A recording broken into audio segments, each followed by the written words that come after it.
그러면 보증금 회수로 가봅시다. 우리는 말소 기준 앞에 있는 임차인, 뒤에 있는 임차인, 선순위는 대항할 수 있고 후순위는 대항할 수 없다고 했습니다. 그러면 후순위 임차인은 대항할 수 없기 때문에 결국은 아웃된다는 얘기죠. 그러면 아웃되더라도 보증금은 받아 나가야 되는 것이 맞지 않겠습니까? 따라서 이 임차인도 보증금 반환받기 위해서 어떤 제도를 만들었냐면 확정일자 제도를 만듭니다.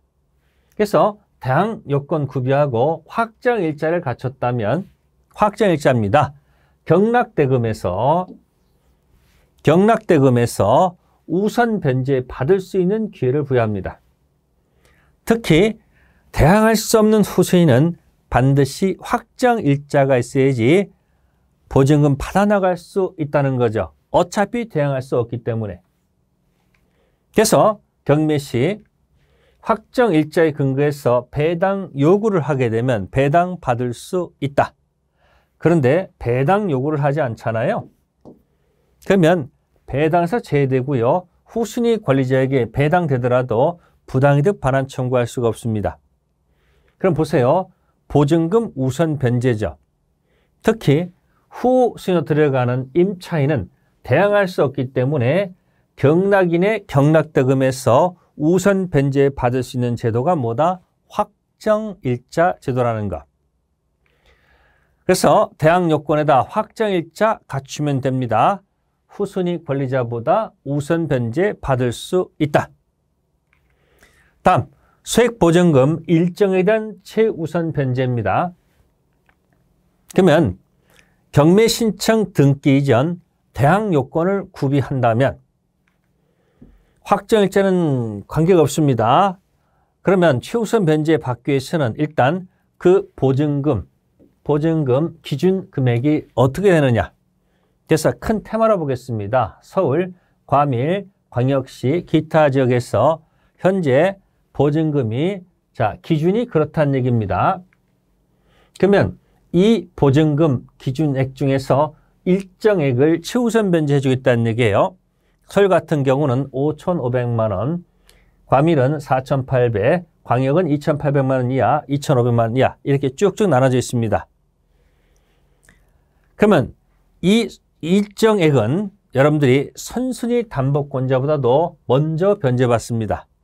경매가 되면 저당권자, 날짜 기준, 확정일자 기준 잡아서 기다리는데 소액 임차인들은 그 기준 관계없이 더 먼저 배당을 받을 수 있다는 얘기죠. 그래서 어렵게 사는 분들을 위해서 만든 아주 특별한 규정이죠. 확정일자가 없어도 최우선 변제 받을 수 있습니다. 그러면 최우선 변제에 있는 사람이 확정일자까지 갖추면 최우선 변제 받고요. 부족분은 확정일자에 붙여서 순서에 따라서 배당받으면 되는 겁니다.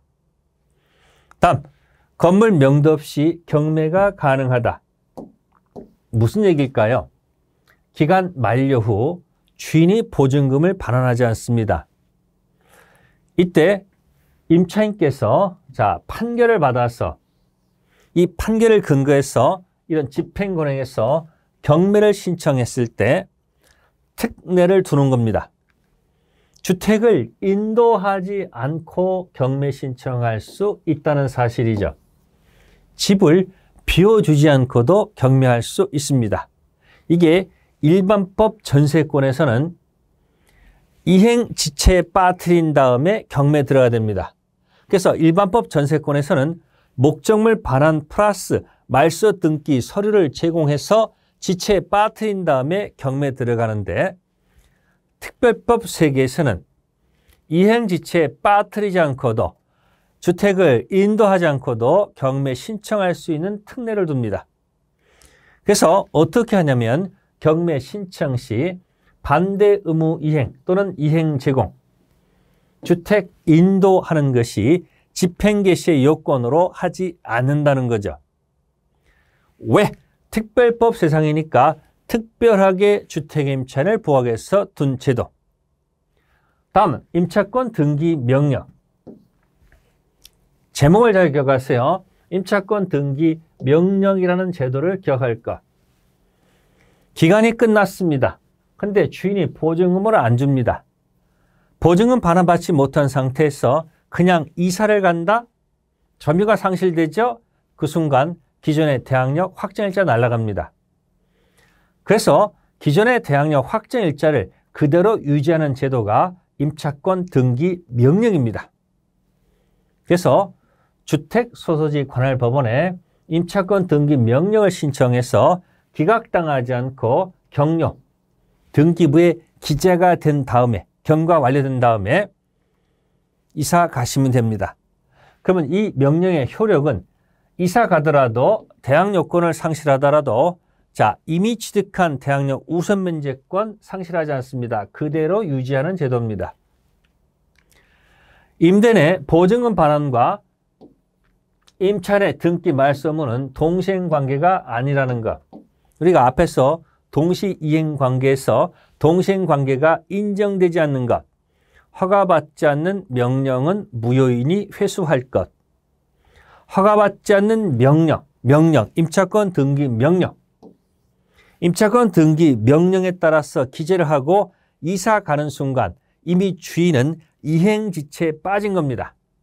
따라서 주인께서 보증금 반환과 임차권 등기 말소가 동시행관계를 주장해서는 안 됩니다. 보증금 반환이 선이행 의무라는 거죠.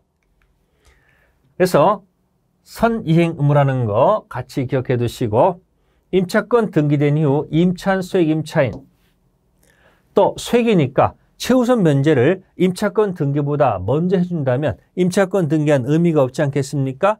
따라서 임차권 등기한 임차인보다는 최우선 면제 받을 수는 없을 것이다. 임대차 기간 보겠습니다. 기간 정함이 없거나 2년 면허한 임대차는 그 기간을 2년으로 본다. 이런 것들을 우리는 최단기 보장. 기존 기간보다 단축하면 기간까지 보장했던 뜻 2년 보장받을 수 있다. 다만 임차인 2년 미만으로 정한 기간 유효함을 주장할 수 있다. 가끔 이 지문이 뜨죠. 그럼 예를 들어서 계약기간을 1년으로 정했을 때 임대인은 주장할 수가 없습니다. 그런데 임차인은 1년 유효하다고 주장할 수가 있고요. 그러면 임대인은 2년 주장할 수 있느냐? 없습니다. 임차인은 2년 주장할 수가 있습니다. 결국 임차인은 2년, 1년 선택해서 주장할 수 있을 것인데 임대인은 1년 주장할 수도 없고 2년 주장할 수 없기 때문에 특별법 세계에서 임대인은 X마스크로 기억하시면 돼요. 그래서 지문을 읽다가 특별법의 임대인이 무엇을 주장할 수 있다. 그러면 그 지문은 거의 99%가 틀린 겁니다. 특별법 세계의 임대인은 X마스크. 다음, 묵시적 갱신으로 넘어가겠습니다. 묵시적 갱신, 일면 자동갱신, 법정갱신. 사연은 다음과 같습니다. 임대인께서 기간 만료 전 6개월 전부터 2개월 전까지 말이 없다는 얘기예요. 한편 임차인도 2개월 전까지 말이 없다면 이게 사유입니다. 전 임대차와 동일한 조건으로 자동갱신된 것으로 본다. 그러면 자동갱신, 묵시갱신, 법정갱신입니다. 그러면 법정갱신 경우에 기간이 정함이 없는 것이 아니고요. 딱 못을 박았습니다. 2년으로 본다. 특별법의 세계에서는 자동갱신, 법정갱신 됐을 때 주택은 2년 본다, 상가는 1년 본다. 일반법 세계에서 법정갱신 되면 기간은 약정 없는 것으로 갑니다. 차이가 있습니다. 이때 임대인은 해지 통지할 수가 없다. 임대인은 X마스크. 그런데 자동갱신 됐을 때 2년임에도 불구하고 임차인이 갑자기 나가겠다고 해지 통고할 수 있습니다. 2년 주장할 수도 있고요. 난 나가겠다라고 해지 통지하게 되면 3개월이 경과되면 임대차는 종료하는 것으로 갑니다. 자동갱신 기억해 두시고 다음 계약갱신 요구권. 상가건물 임대차 보호법에서 상가 임차인이 주인한테 계약갱신 요구권이 있듯이 주택 임차인도 갱신 요구권이 인정받습니다. 자, 사유는 6개월 전부터 2개월 전까지 사이에서 임차인께서 계약갱신 요구합니다. 임대인 갑은 정당한 사유 없이 거절하지 못한다. 그러면 1회 한해서 행사할 수 있을까? 여러 번일까? 여기서는 1회밖에 안 됩니다. 결국은 주택 임대차가면 적어도 갱신 요구하게 되면 4년까지 연장해서 할 수 있다는 거죠. 존속기간 2년으로 봅니다. 이럼에도 불구하고 임대인은 해지 통지할 수가 없다. 그런데 임차인은 해지 통지할 수가 있습니다. 3개월 경과일까? 1월이니까 역시 3월이 경과하면 소멸하도록 되어 있다는 거죠. 이게 계약갱신 요구권이 되겠습니다. 그러면 정당한 사유가 뭔가 봤더니 두 가지만 기억하시면 되겠네요. 2기 연체액에 달하는 경우. 다음 중과실로 파손했을 때 이 두 가지 기억하세요. 2기 연체, 중과실로 파손한 경우 이때 주인께서 거절 사유가 되고요. 다음에 차임 증감 청구권이죠. 임대인의 증액 청구는 제한이 있는데 20분의 1입니다. 그럼 몇 프로죠? 5%죠. 다음 임차인의 감액 청구는 제한이 있을까? 없습니다. 증액 청구만 제한이 있다는 거고. 그러면 이제 문제를 한번 풀어볼게요. 주택임대차. 동그라미 1번은 다세대 구분 소유가 되어 있기 때문에 동호수 표시 없이 지번 정확해봐야 이건 대항력 인정받지 못하죠. 2번은 다가구형 구분 소유가 안 되기 때문에 이때는 지번만 기재하고 동호수 표시가 없어도 대항력 취득할 수 있을 것이고. 옳은 지문. 다음에 주민등록 신고죠.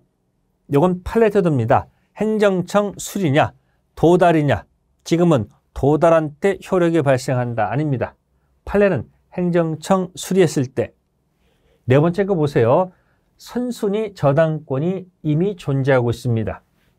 그러면 저당권 뒤에 들어갔으니까 말소 기준 뒤에 있는 거니까 자, 경매 매수인, 경락인은 임대인의 지위를 승계하지 않습니다. 이 뜻은 이 임차인은 경락인 매수인한테 대항할 수 없다는 뜻.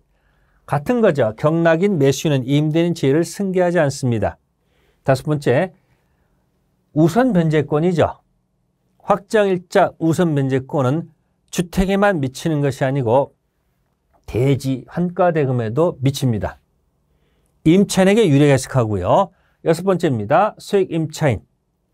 경매 신청 등기 전 대항력만 있으면 되는 거지 확정일자까지 받아야 최우선 변제권 행사할 수 있는 것은 아닙니다.